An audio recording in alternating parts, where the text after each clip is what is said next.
Hello everyone, welcome back to the Zach F1 channel, and in today's video I'm going to be ranking all of the 2024 F1 race circuits. And hooey, can I tell you, this video was insanely hard to get my rankings done because there's so many good tracks on the calendar. There's a few bad ones as well, but I will say it is really close for some of these circuits. So the way it's going to be ranked is with a few factors. Obviously the first one, the track layout for the circuit. Then we've got the history of the circuit, and then you've also got the excitement and the build-up of the circuit. And for a few of them, you will see also that calendar position has come into play. However, that's only for a few of them. So in 24th, out of 24th, it is the Miami Grand Prix. I think this race circuit has everything that is wrong in F1 and amps it for the weekend. I hate the build-up. I think it's way too, influencer pushed. Everything just seems fake and over the top, and it just does not feel like an F1 race weekend, bar the racing and qualifying and obviously the practice. And then even still, when we talk about the track layout, I just don't like the track layout as well. So I might be a little bit biased with Sector 1 because I always screw it up in the F1 games, but I've never liked Sector 1. The straight's okay, but then the wiggly bit in Sector 2 is just too much, and I genuinely don't think there's been a good Miami Grand Prix yet. It's only been on for a few seasons, however, it's just not a race I look forward to in the calendar. So for me, that's why it's going dead last. Now, in 23rd is another new track that has joined F1 recently, and that's the Qatar Grand Prix. Well, I'll talk about the track layout first. I just don't like it. It's too much of one thing. It's very much just swoopy corner after swoopy corner, and I'm normally a big fan of those high-speed swoopy corners. If you're doing it for the entire way of the lap, it just gets too much. Then again, you would think there'd be a lot of overtakes.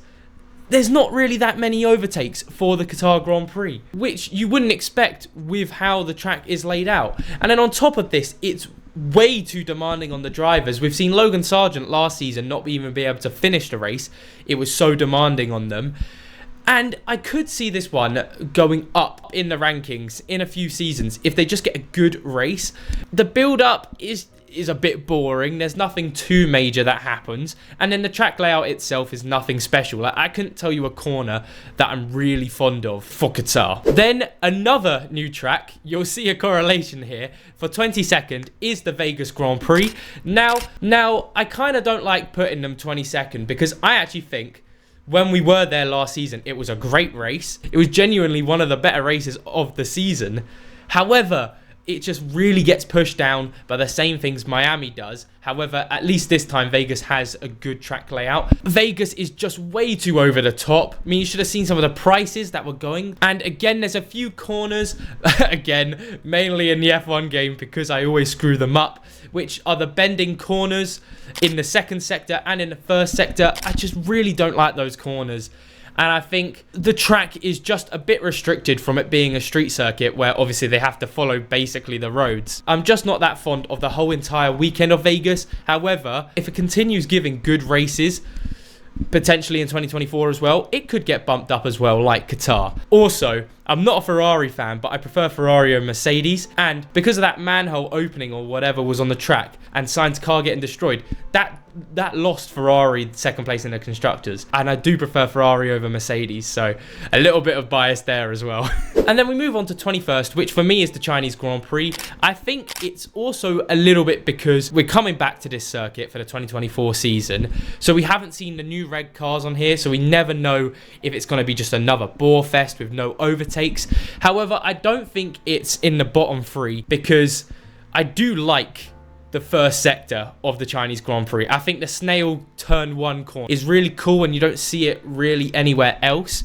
However, if you do look at the track layout, they sort of just copy and paste it to the end of the track, which is a bit unoriginal, and I'd prefer if they'd done something else in Sector 3. But it's not a bad circuit. However, with all of the unknowns with the circuit coming into this season, plus there not being that many historical moments I could give you that really push it any higher, I've got to settle with China in 21st. Now, moving into 20th would be the Mexican Grand Prix. Now, for me, I do actually really like the long straight for the Mexican Grand Prix and also the grandstand area in Sector 3. However, that's pretty much it. It's not a very exciting race half the time. There's not many overtakes.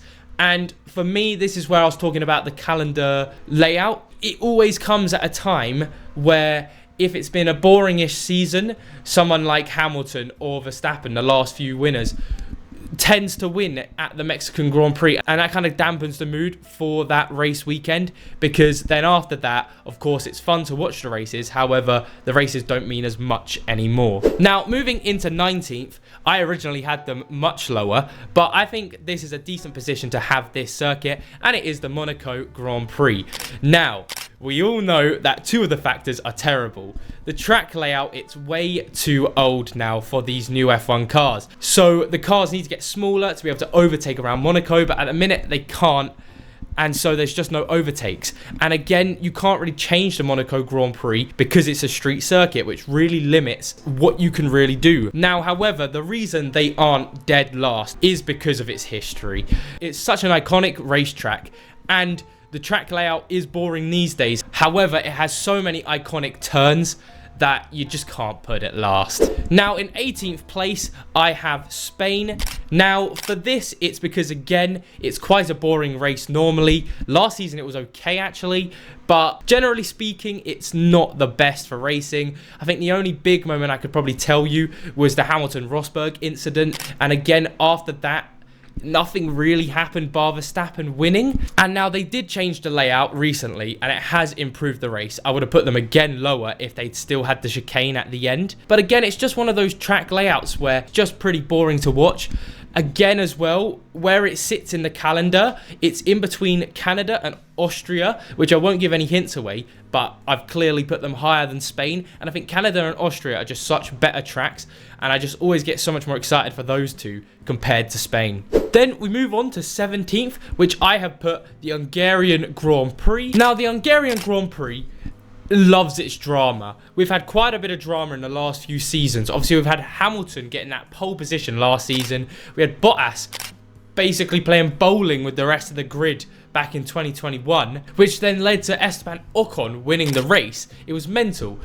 However, bar Sector 2 of the Hungarian Grand Prix, the track layout for me just isn't the best. I'm not a big fan of Turn 1, not a big fan of Turn 2. Its only saving grace is the Turn 4 high-speed corner and also 6 and 7, the chicane, which I really enjoy, but I can't put Hungary any higher than 17th. Now, moving into 16th, we have the Bahrain Grand Prix. Now, this is another race which has affected where it is in the season, and it's because it's the first race of the season. Now, Bahrain itself, I really like Turn 1s to 4 because I think it's such a great way to overtake or re-overtake after the long straight. I think those corners and that straight before work really well. However, the rest of the layout's a bit meh. I'm not a big fan of it. But what really does help Bahrain is the build-up, where because it's now the first race of the season for quite a few years, the build up to it is so extreme. Everyone's so excited. There's that mystery and unknown of if there's any potential drivers that are going to do well this season, teams that are going to do better or worse. And I think the hype's just always there because it's the first race of the season. So for that, I have to put it 16th. Now, going into the mid-table section with 15th, we have the Azerbaijan Grand Prix. Now, again, there's a lot of drama at Baku, which I love. We've obviously had Leclerc crashing out in the castle section. We've had Bottas and Stroll basically photo finishing a few years ago. It was mental. We've had Verstappen's tyre completely just blow out on the straight. We've obviously had the Vettel and Hamilton collision. Again, mental. And I think, especially Baku, the layout with the long straight at the end really does help for overtakes, which is amazing. Plus, the second sector and the first sector, where there's not many overtakes, especially the second sector, and especially the iconic castle section area. And that's why, for me, Baku goes 15th. Now, moving on to 14th is actually the race that we just had last weekend, which is the Australian Grand Prix. Now, we've seen quite a few different Australian Grand Prix over the last few years. The last one we had was decent because Verstappen was out of it, so of course you had Ferrari 1-2, which is quite amazing. However, bar that, Past lap 20, there wasn't much going on bar George Russell's crash. So it's an okay race for drama. I mean, considering what happened last season, that does bump it up as well. However, that doesn't happen every single time. But I think the track layout, they've changed it slightly recently, which I think is much better. I did like the corner they got rid of. However, having that one long straight instead does work better with the cars we've got now. And this is such a demanding track for the drivers, because any mistake, you're in the wall. And so for that, I really like the track layout, and that's why it's getting in 14th. Now in 13th position, we have the Imola Grand Prix. Now, of course, this race didn't actually happen last season because of flooding in Imola, so we had to skip the race. However, there is always drama at Imola. Of course, there's some drama we don't want happening in F1 happening there. However, they've changed the circuit to be safer over the years, and now we have such good racing here. I mean, you've had Bottas and Russell, their incident. You've had Ricciardo and Sainz crashing out in the first corner. You've had Hamilton and Verstappen bumping into each other in the first corner. And then on top of that, you've got the whole second sector, which is one of my favourite on the grid. And there are quite a few overtakes at Imola. And so with Imola working with the cars we have right now, there's no way I can put it anywhere below 13th, and that's where it's going. Now into 12th position, and we are back talking about another street circuit, and that is the Singapore Grand Prix. Now this is one of my favorite street tracks, and it's for good reason. Considering how the track is laid out, you would think there's not much overtakes that could happen here. However, it's quite the opposite. We always seem to get quite a few overtakes and some good drama. We've obviously had the crash between both Ferrari drivers a few seasons ago, and we've had Sainz winning it last season. And then the track layout itself is brilliant. Now, for me, I loved the old chicane that used to be in the track. However, I fully understand why they got rid of it. It was a terrible corner, but that's why I fully loved it. There were so many incidents there. But again, they changed slightly the layout a few seasons ago, and the overtaking's good. The racing's good. The whole track is brilliant. And then I have to talk about a few places on the track. We got that long straight between turn 5 and around turn 7. And it's just phenomenal, the racing you get there. We've had so many crashes, so many incidents, so many great overtakes there. And then later down the line, the final corner, I just love the swoop back into the straight, going into the start of the lap again. Then we have COTA, which is the third American race of the calendar. Now, the reason I put them 11th, I'm a little bit biased here, because this is actually the track I've been to in real life, 2015. However, I just think it's an amazing circuit. You've obviously got turn 1, which is so wide and then kind of shortens. There's always incidents there, which we love to see. And if not, we see some great overtakes because there's space to do it. And then you swoop in to that really windy section in Sector 1 going into Sector 2. And I just love that whole area of the track. Now, I'm not the biggest fan of Sector 3, but Sector 1 and Sector 2 definitely make up for it. And then the history we've had at this race. We've obviously had Kimi Raikkonen's last race victory here.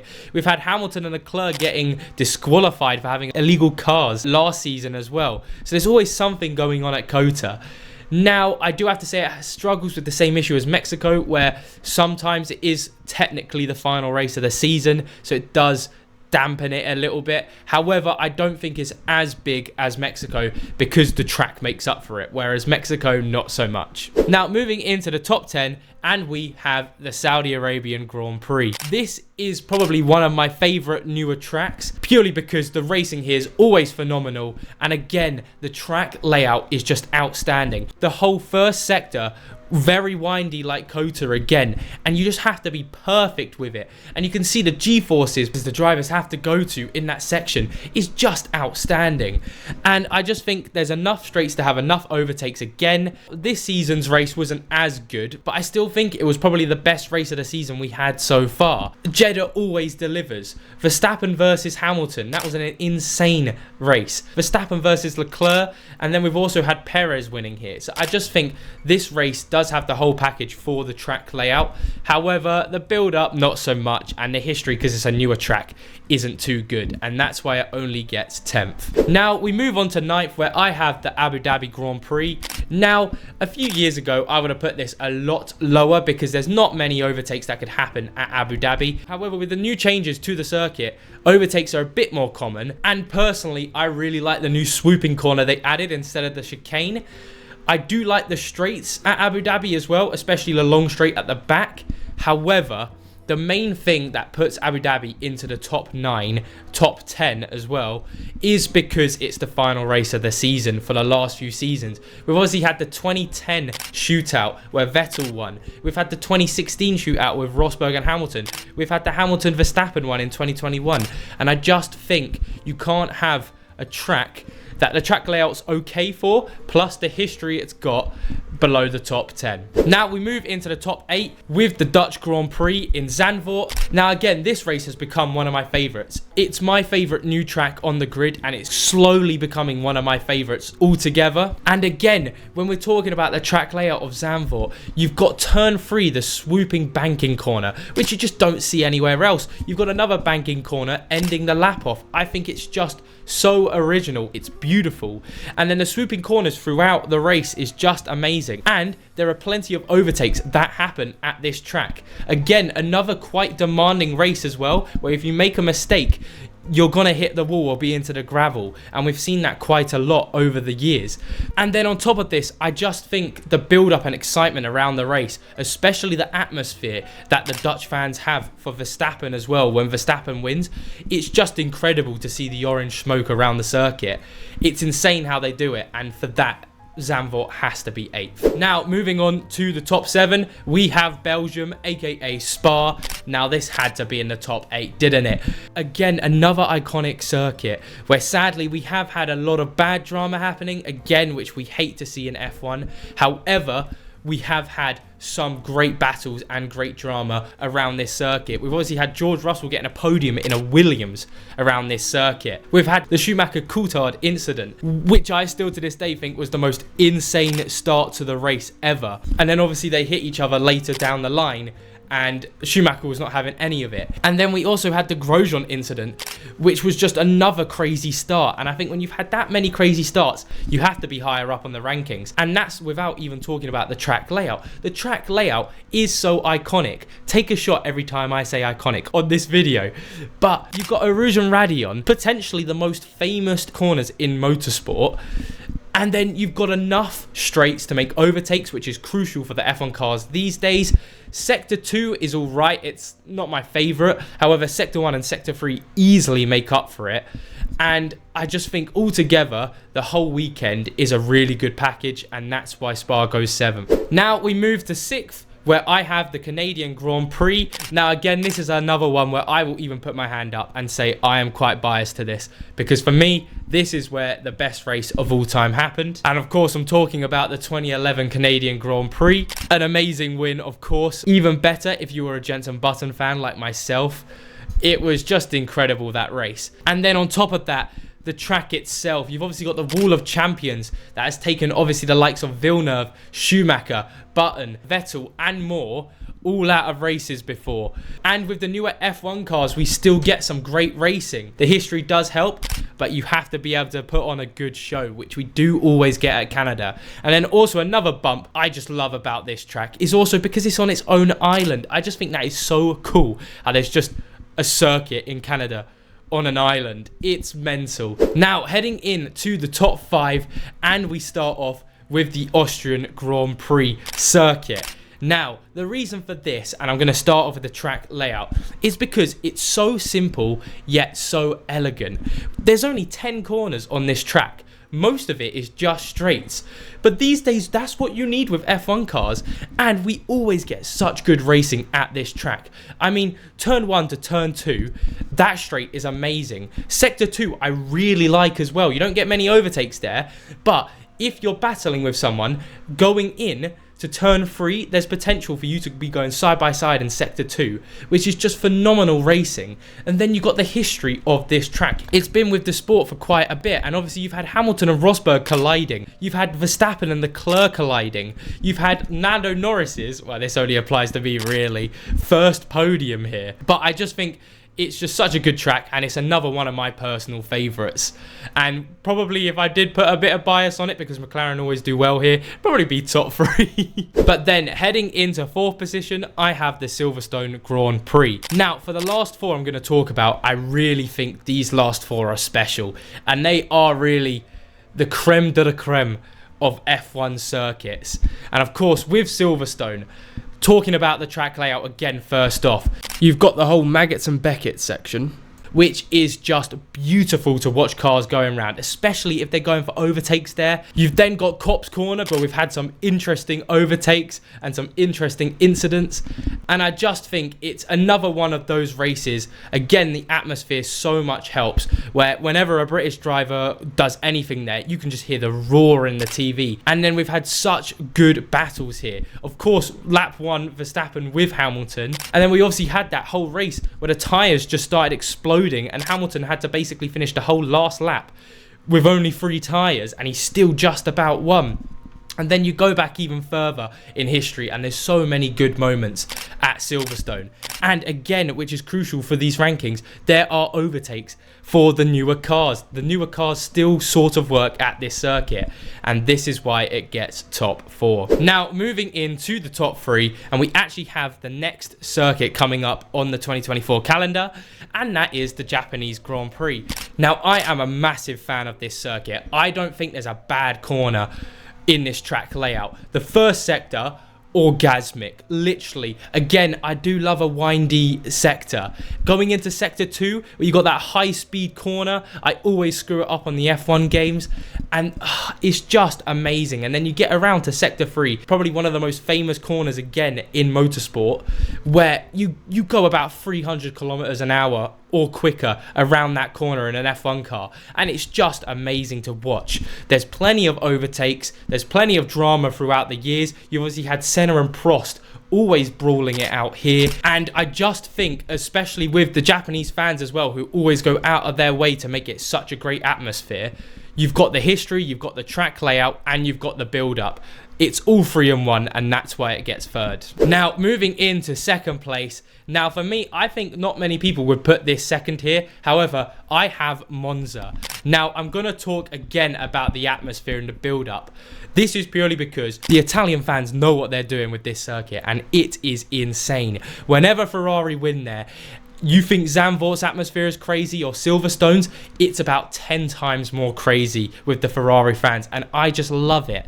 And then you look at the track layout, of course it looks like a shoe. However, the first chicane, mwah, it's beautiful. The amount of incidents, Hamilton versus Verstappen again comes to the mind first. The amount of beautiful overtakes and incidents we've had there is just spectacular. And again, it's another circuit where I just can't think of a corner I would want to get rid of. Sector 2 is a little bit worse, but I still love that whole sector. You've got the whole Ascari corners, which is just phenomenal to see the cars go round. And then you go over to Parabolica. I just love the swooping corner into a second straight before you restart the lap. It's just everything about Monza is phenomenal. And then you got the history. Of course, I'll only talk about the recent history for now, but you've had Gasly winning here. You had McLaren 1-2 here with Daniel Ricciardo. That was the only 1-2 of that season, by the way. And then, like I said, when Leclerc won it, you should have seen the crowds. It was mental.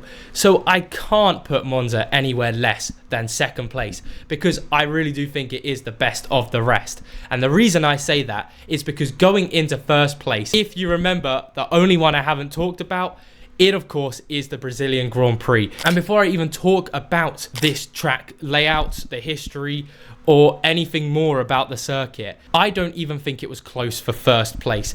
This was the only position in this video's rankings. First time I knew where I initially and fully 100% knew where I was putting a track.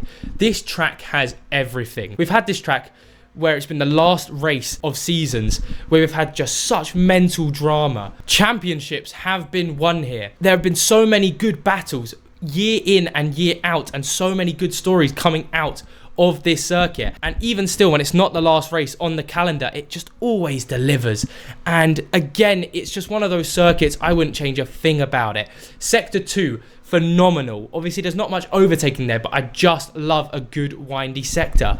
Sector 1, fantastic. Turn 1 going into turn 2, winding into that straight. It's just spectacular. You get so many iconic overtakes going from turn 2 to turn 3, and then again you go into that long sweeping straight, where again I love a long straight before the end of the lap, because you do get some amazing last lap position changes, or like drag races to the end, which we saw when Gasly got a podium here before.